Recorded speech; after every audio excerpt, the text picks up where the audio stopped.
Hello everyone and welcome. If we haven't met yet, my name is Romy. I am a French designer, seamstress and sewing instructor, and in this video we're going to sew bowl covers. Whoopla.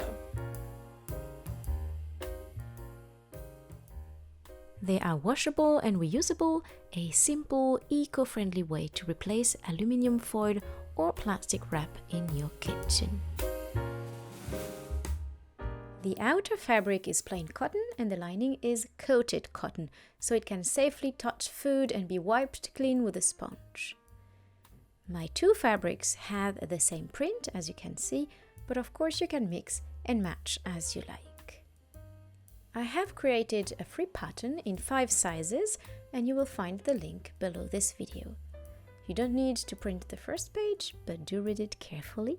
Then print page 2 to check that the test square measures exactly 5 centimeters. To make sure of that, choose actual size or set the scale to 100% scale when printing. Also tick auto orientation so your pattern is centered on the page. I have printed page 2. My test square is perfect, so I can print the rest and tape them together. A quick note for students in my custom accessories design course, I have just added a new bonus video showing exactly how I drafted this pattern. If you like understanding things from A to Z, I think you will enjoy it. Now cut your pattern in the size you want. The dimensions are on the first page. I will be making size L with you today. Let's start by cutting the outer layer from 100% cotton. It is already washed and pressed. I just place my pattern and trace around it. The seam allowances are already included. Now we will do the same for the lining in coated cotton, this time for the inside of the cover.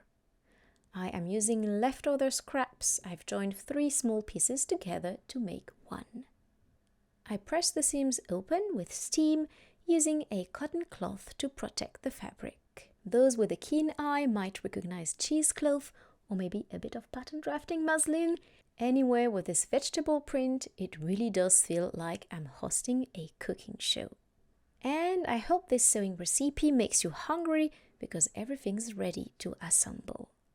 Here is my coated cotton lining, my use up your leftovers version. And here is my outer cotton piece.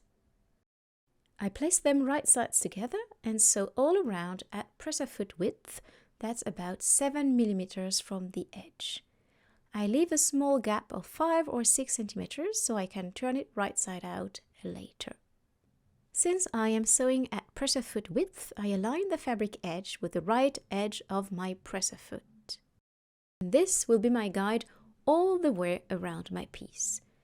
As you start, don't forget to backstitch, and off we go.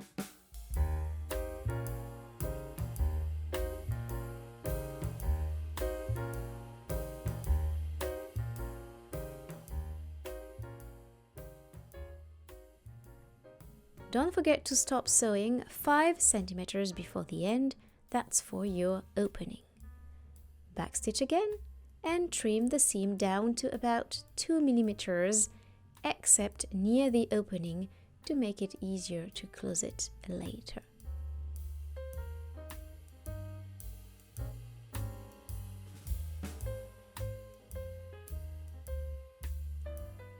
Now get ready, the French chef is about to flip the crepe.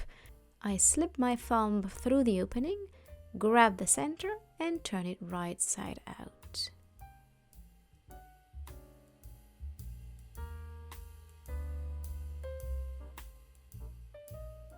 Alright, now our pancake goes back to the pan. This time we will top stitch 1.5 centimeters from the edge all the way around with no opening this time. We will close this one later.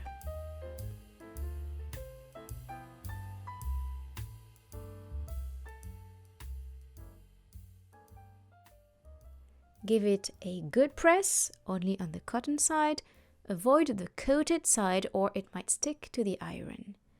Next, let's insert the elastic into the casing. I doubled mine for strength, but that's optional. Approximate lengths are listed on the pattern, and by approximate I mean that since every elastic behaves differently, the measurements given on the pattern are an approximation and you will have to judge by feel. It's always easier to shorten than to lengthen. Feed the elastic through until it comes out the other end. Don't lose it inside. I like to loop mine around my wrist, or you can pin it with a safety pin as well.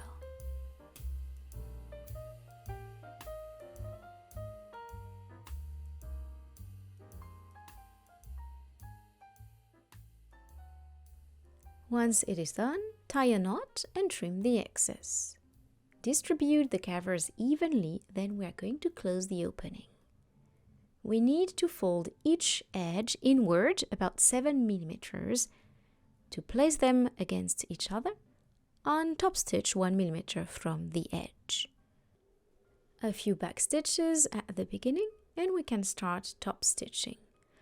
I have slipped in a small fabric label, that's optional of course. If you'd like to add one as well, I have linked my label tutorial below the video. Relax. I could have written bon appétit, but I prefer little reminders to stay calm and keep going. And that's it, our ball cover is finished. Let's give it a try.